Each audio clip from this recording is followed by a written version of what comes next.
It's funny, like you mentioned it. Oh, do you want to do Google versus Australia today? And then I had to think about it for a sec because I hadn't actually read up too much about it, but I had seen those prompts in YouTube from Google telling me, "Oh, did you know about what's coming up for Australian users, etc." And I remember being irritated by that prompt and wanting to hit the X on it every time I kept seeing it.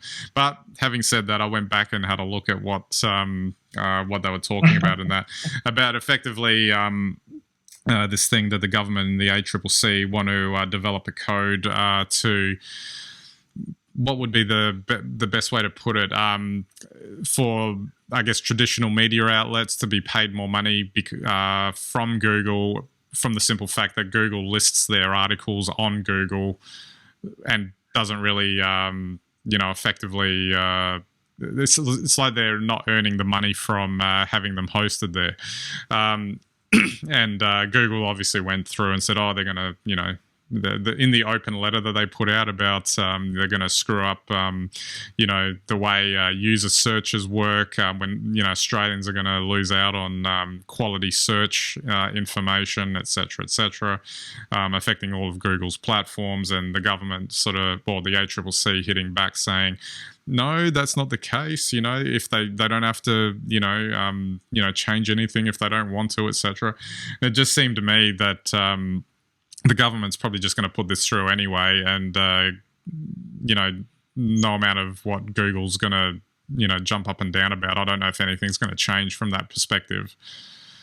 Well, Google's threatened to withdraw YouTube and search services, which is interesting, I think. But there's a lot at stake here. So it's not just that Google might have to pay for Australian media content.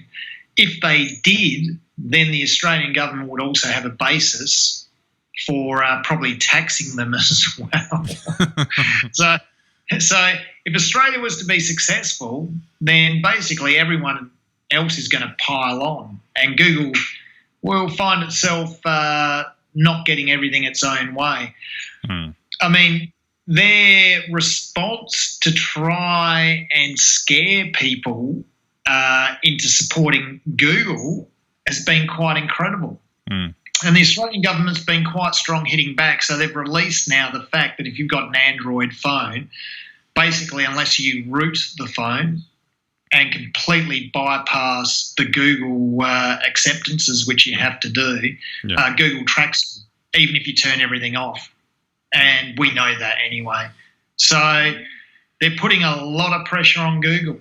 I don't know. I mean, it didn't sound like Google won you over with their little ad box. Well, yeah. I mean, I guess with them, it's a question of what's your angle. Especially because it was worded in a way that it was, it's going to put, we're looking out for you, and you just know that they're not. And that's the tone that's coming from that. Having said that, I'm not necessarily, thinking there's all things altruistic is happening on the government side either, in the sense of why all of a sudden are they interested in doing that on this particular topic. And I can only imagine or suggest that there might be some media interests that are pressing the government on that. As well as a tax dollar for the government. That's the payoff. So, yeah, I think you're absolutely right. I mean, it's all about vested interests. But, once again, and I can't really side with Google on this, but by the same token, it kind of really upsets me that governments are now coming in 15 years later to regulate this. Well after the horse is bolted, and it just, it rankles of self-interest on that side of things anyway.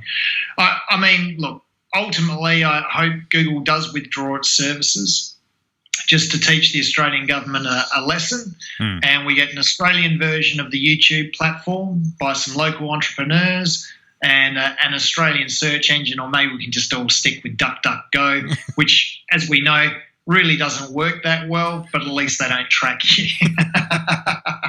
There will definitely be a very different internet experience, to say the least. It certainly would, but, Google will get over you. I was going to say too that this should affect Facebook, I would have thought, but it seems like Facebook have, I don't know, come to some sort of deal or arrangement already, and have left Google to, I guess, take a stand on their own. Well, I think in the first instance, it's the Google search content for media. And then I think if they're successful with Google, then Facebook will have to do pretty much their own deal, but it'll be in the same framework as Google's. Yeah. But I think it's slightly different because the argument is that Facebook actually publishes news, and then it's complicated by the fact that you've got traditional news outlets publishing on Facebook. Yeah. Whereas Google, it's straight up. They basically take the news and then repackage it. So, yeah.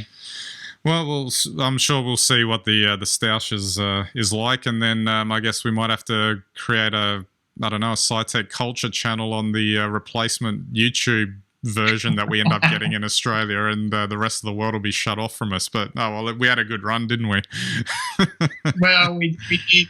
Look, I will just say this though, that YouTube was a revolutionary platform back in 2010 or 2008, whenever it really started to take off. But now it's a white label platform. Anyone could purchase one. The thing is that YouTube has the predominant position. So like anyone could take YouTube's place. So I really don't think Google are going to hobble it in Australia.